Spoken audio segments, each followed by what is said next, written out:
You know, it took a long time for this to happen. And I watched that video, about 10, 15 years ago.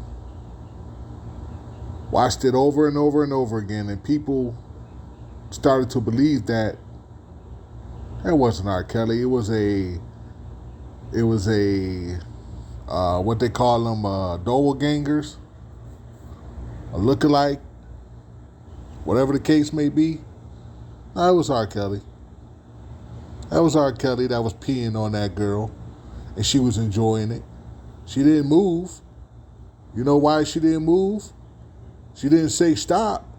It was because she was getting that money. It's a lot of big people, even Vince McMahon, CEO of WWE, well, former CEO of WWE, now that his daughter's taken over. All these big names, Jeffrey Epstein, and matter of fact, the one that Jeffrey Epstein hired to do these human trafficking of these women is now facing 20 years in prison. We got all these billionaires and millionaires going to jail. These famous people that once the world known, all for doing things with a child, are going to jail, going to prison.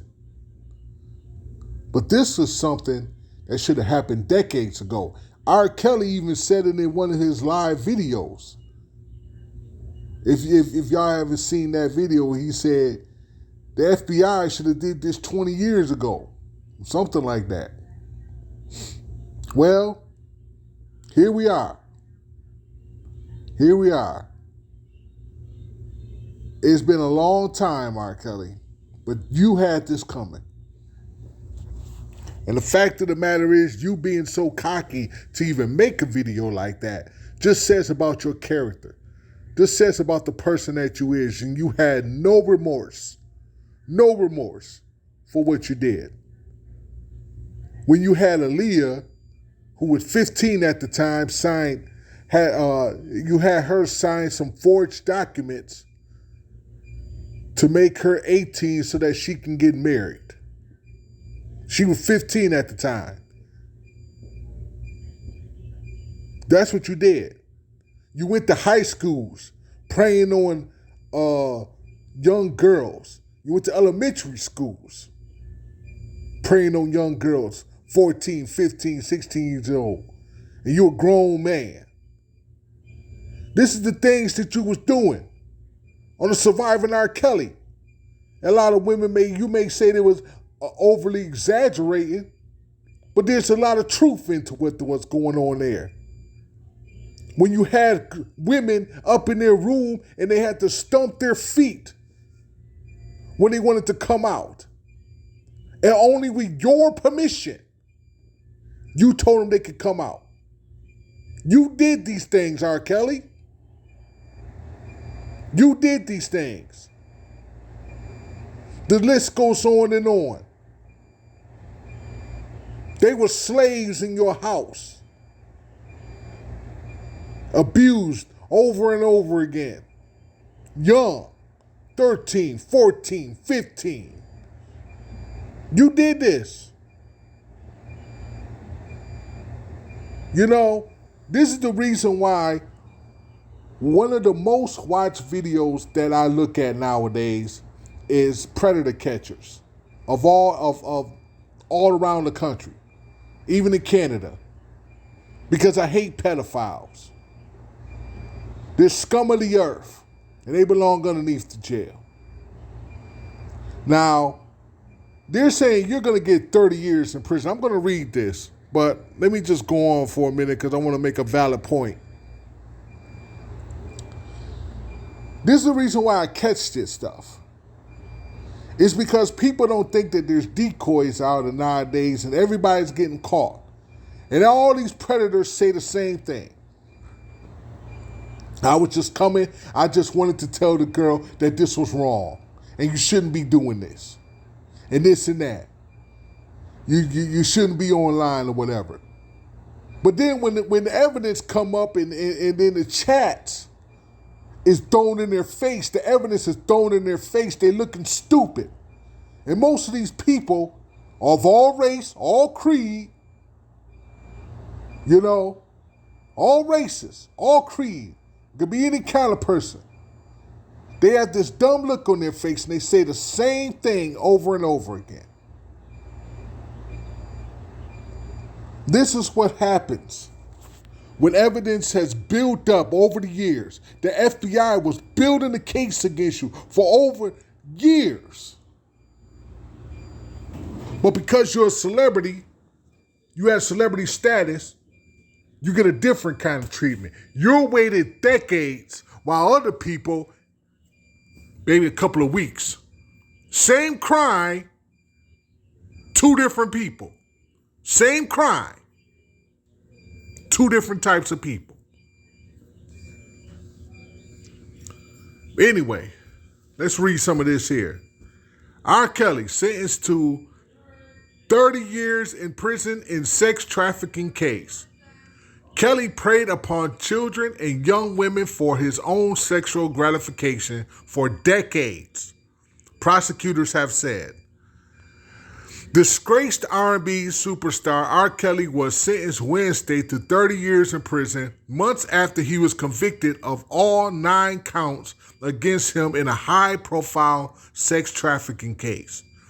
U.S. District Court Judge Ann Donnelly handed down the sentence in a Brooklyn courtroom after several of Kelly's victims angrily addressed the convicted sex offender at the hearing. Donnelly minced no words as she threw the book at once beloved performer. Now, this is the first time I'm reading this. You can read this at NBCnews.com. Okay. You were a person who had great advantages, worldwide fame and celebrity, and untold money. She said, you took advantage of their hopes and dreams, holding teenagers in your house, trapped. You were at the top of your organization and you raped and beat them, separated them from their families, and forced them to do unspeakable things. Victims who addressed the court on Wednesday said they barely had any will to live during their time under Kelly's control. Once again, I'm reading this for the first time, but I'm glad that the judge gave this pedophile, this despicable man something, some words to live by while he's doing 30 years. I mean, good behavior, he may have to do about 18, maybe 19. But you're still going to be pretty much old. You're 55 years old. By the time you get out, you'll be in your mid-70s, if that. One of the victims has said, you degraded me, humiliated me, and broke my spirit, said a woman who went by Jane Doe number 2. I wish I would die because of how you degraded me. The victim recalled an incident when she was forced to perform oral sex on the music star. After you played basketball in a car full of your friends. Do you remember that?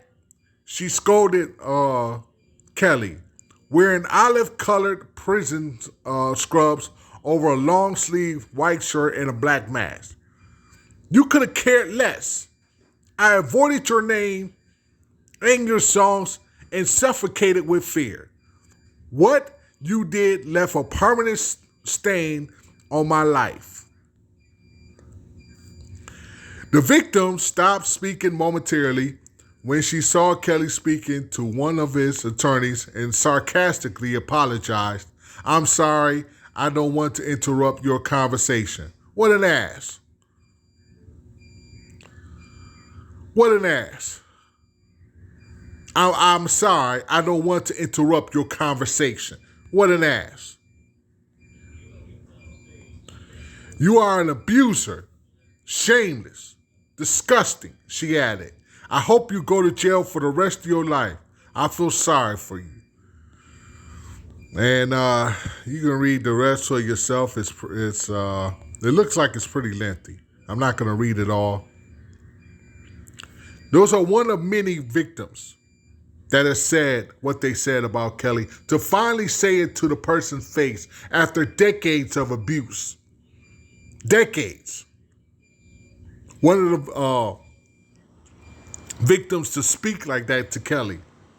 Something that she'd been probably waiting to say for a very long time. And the only way she could say it now is him in a jumpsuit and handcuffed, where she's not controlled anymore. And I bet you a lot of the other victims would love to say the same thing. This one victim speaked up. She spoke up. She didn't want to say her name because she ain't want nobody coming after her, and I understand.